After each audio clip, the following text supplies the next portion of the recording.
mysteries can work. Nice. Nice. Noise, noise, noise, noise, noise, noise, noise. It appears to us that the resistors should track very well with one another. So I think in the first go-around here, we should make all the resistors variable. Let's put this on and see how... These men are design engineers at Bell Telephone Laboratories, the research and development part of the Bell system. They're about to engage a new breed of computer called Graphic 1 in a dialogue that will test the ingenuity of both men and machine. It's a new way of working out abstract problems in the age-old medium of drawings and designs, which explains why the technique is called computer graphics. Our researchers have an idea for a telephone filter circuit they want to try out, but they need a ready answer for the problem. If they do this, what will happen?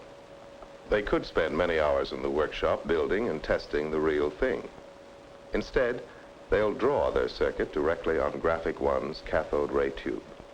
The operator talks to the computer with an electronic light pen, which does a precise and easy job of assembling the symbolic parts of the design. Diodes, resistors, transformers, and all are automatically positioned by the pen, connecting them as it goes along. I think the drawing will be much more readable if we place that three-terminal device down in the lower right-hand corner. You want to move this down over here? Yes. If they change their plan, that's no problem either. There's no need to memorize complex rules, for the computer signals action when it's ready. If the researchers have done a good job of programming what they want the design to do, the computer is quick to point out any breakdown in their logic. All done, Jim? I think so.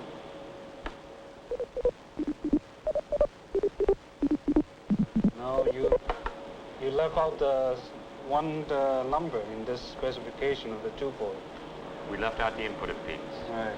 Let's make that 1 megohm. Okay, let's try again. The design is complete. But will it work? At this stage, a remotely located master computer takes over the job of calculating the performance curves of the circuit. Okay, let's go. All right. We're ready to interact.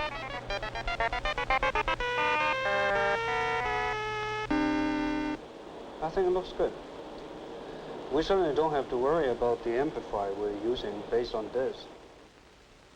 On some of these letter things here, we're not doing it right. It's too gray. How much trouble is it to get that changed to some other color? Just find the right place in the program, make the appropriate change, and we'll run the whole thing again. Let's make bug A go, what would you say, down 1 square and right 1 square. So you see what we'll get is the program going through these lines. A consulting graphic artist and a Bell Laboratories scientist are collaborating on an idea for an experimental computer-made movie. Come out of it, you know, and Right, this idea of you being able to program something so we know what it's supposed to do, and what I get a great deal of response out of is you don't know what it's exactly going to do in terms of images. It's interesting to me that you say the unexpected things that happen. Yeah. Because in a sense, the computer has done exactly what you told it to do, right? Their shooting script is an intricate set of instructions written in one of several programming languages available. This one is B-Flix, short for Bell Labs Flix. This is an excerpt from a B-Flix computer movie showing how the script, now a deck of punch cards with all the cues typed in, is fed into the computer, winding up as a reel of recorded tape. Hi, Bernie? Yes, sir. Hi, I've got another B-Flix movie here on 2 reels. Can you possibly do it now? Sure can. Great. That's the second half. All right. And this is the first one. All right, fine. We'll run it right now. How do you want these run, Ken? Please run it just halfway between F5.6 and F8. Leave it perfectly in focus.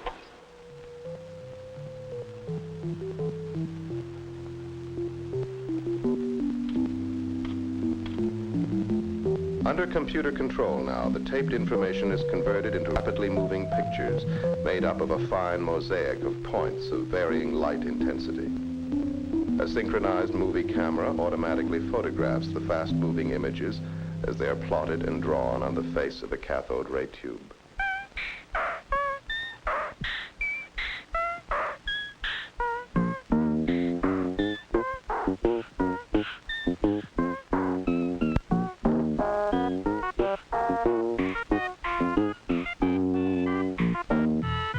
I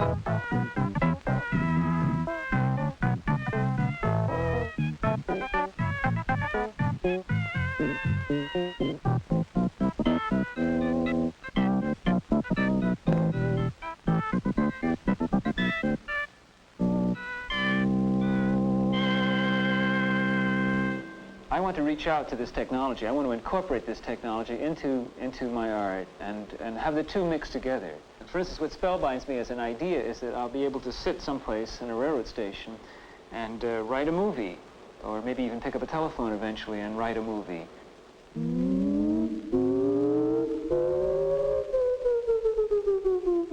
Besides creating unique visual effects, computer movies can be used to show phenomena we can't directly see. This film describes the motion of a communication satellite. By studying it, scientists can obtain new insight into the satellite's stabilizing system. Only a man orbiting alongside could observe it the same way.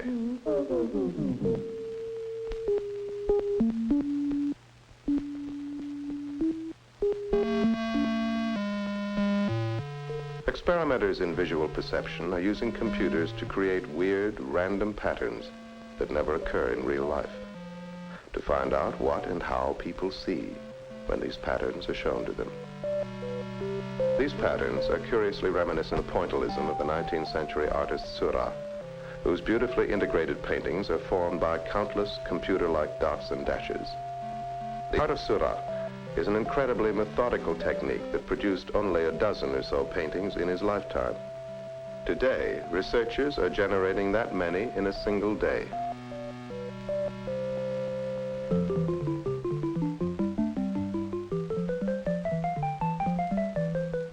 The shape and texture of perceived objects are studies that look deep into the future of communications. When we learn to separate the relevant from irrelevant in visual information, we'll be on the way to sending three-dimensional color picture messages over ordinary telephone lines.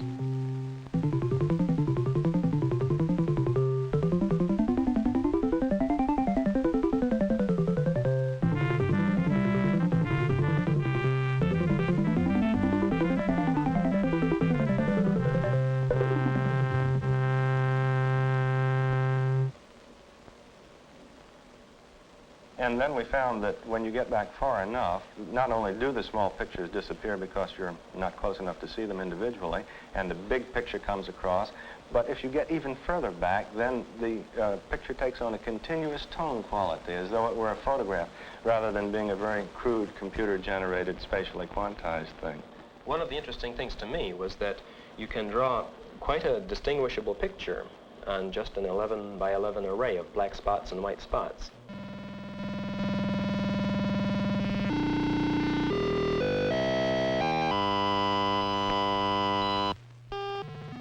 The entire musical score accompanying this film was composed on a computer that can produce nearly endless variations of sounds.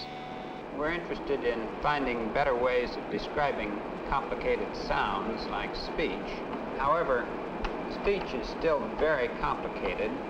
Music is simpler, and some of the methods which we're using here to describe music in terms of a graphical function can also be used for speech, and we can find out a great deal by studying these simpler sounds.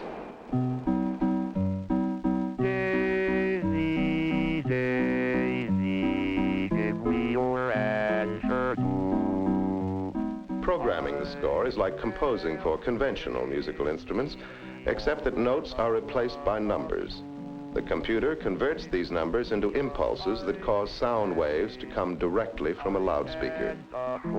The carriage, but you look sweet upon the seat of a bicycle built for two.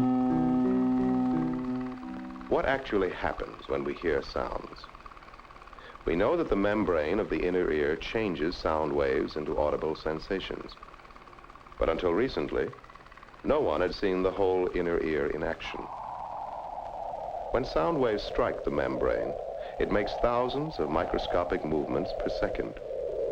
Only by computer could they be calculated and for the first time pictorially described. It takes several minutes of this motion to draw the simple sound of yes. Since the model of the inner ear is being expressed mathematically, it can be pictured in different ways. In this 3D version, the membrane is given a spiral shape, recoiling as it receives shocks from simulated sound waves. Now, aside from some of the standard problems of showing three-dimensional movies, when we showed these movies up in Boston, I think some of the people up there were quite interested and excited in what they saw. Yes, I suppose that as an educational tool, it's very good. It allows people to see things which only mathematicians could see before. And in fact, the people who seemed most interested were the medical doctors and people like audiologists. Human speech, seemingly so simple, is a very complicated process no one fully understands. To be or not to be, that is the question. Whether it is nobler is to suffer the slings and arrows of outrageous fortune, or to take arms against a sea of troubles, and by opposing end them, to die, to sleep. Those words were spoken by a digital computer, programmed to simulate a speaking machine. Much of what we know about voice and speech is stored in the computer's memory. From there, we can experiment with more advanced ideas in areas that are still unknown. Take stress. How do we always seem to know just which parts of spoken words to emphasize? Ruth, let's try to synthesize that sentence. Okay, do you want monotone pitch? Let's hear it on monotone first. Okay. Scientists can only begin to explain how we speak. We stress words without thinking, giving them fine shadings of pitch and intensity. I like glossy black. Let's see if we can change that stress on my. How about on my and black? Would that be all right? Fine, let's try it. When phonetic symbols are fed to the synthesizer, it combines them into intelligible speech. I like glossy black. I like glossy black. Well, there's more inflection on it, but let's see if we can improve this. Why don't we look at the pitch curve now? I think I'll try to make the inflection on black a little bit stronger. I like glossy black. Let's see if I can improve that. I like glossy black. The art of computer graphics is only in its infancy. Yet it is already stimulating creative thought in far-out areas where research is likely to get complex and unwieldy. It offers not only the means to quicken the pace of discovery, but an ideal way of communicating what we may discover.